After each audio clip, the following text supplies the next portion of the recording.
Hey, amazing people, we've got this other example of 3D trigonometry to work through. So we're told that viewing points A and B are at a horizontal distance of 36 meters and 28 meters from a clock tower. The viewing angle to the clock face at point B is 64 degrees. In part A, we're asked to find the height of the clock face above the viewing level to 3 decimal places. And in part B, we're finding the view angle of the clock face at point A to 2 decimal places. Now, the first thing we want to do in any question like this is always to draw a diagram first, to put the information we're given into it so that we can understand what is happening. So you can see here, I've drawn a diagram representing all of the information we've given. In addition to this, I've also put in some extra information or extra things we want to find out. So I've put in for part A, I'm going to call that X, so the height of the clock tower. And then I've also put in the viewing angle, which we need to find at point A, which I'll call theta. I've also added this into the diagram here. So you can see that we've got the horizontal length away from the clock tower. Now, from this, what we need to do now is we need to work through and find these pieces of information. Now, one of the key things we can use here, in the case of part A, is we're finding the height of the clock tower. Now, thinking about this, what we've got is we've got an angle and we've got two sides. That means we're using trigonometry. We've got an angle which is next to it.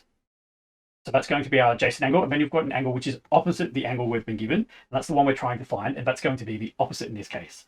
So as we apply this here, that means we're going to be using the tan ratio. And so we're going to have tan 64. And in this case, it's going to be equal to O over A. So this is going to be X over 28. Now, rearranging this, what I want to do is multiply both sides by 28 to move that to the other side.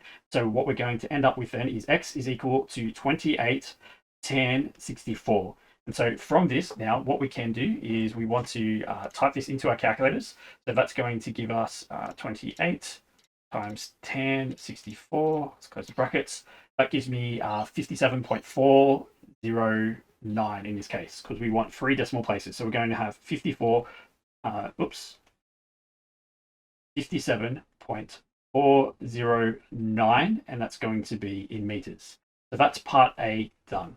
Now, in addition to this, what we need to do is we need to be able to find the angle which we have in part B. So looking at what we've got here, we've got an angle which we need to find. We do know that side length because we just found it out in part A. We've also got another side length down below. So that's going to be our adjacent side length here. So we're using trigonometry again in this instance.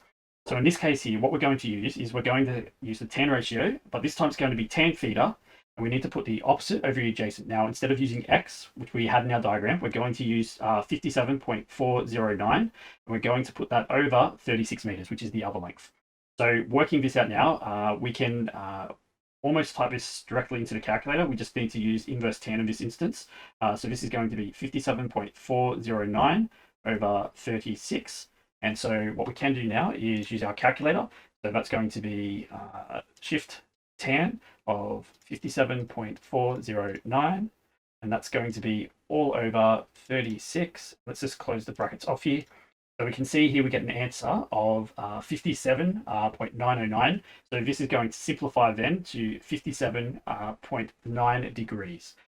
When we put it to the, no, we need it to 2 decimal places, so it'll be 57.91 degrees, and that's to 2 decimal places here. There we go.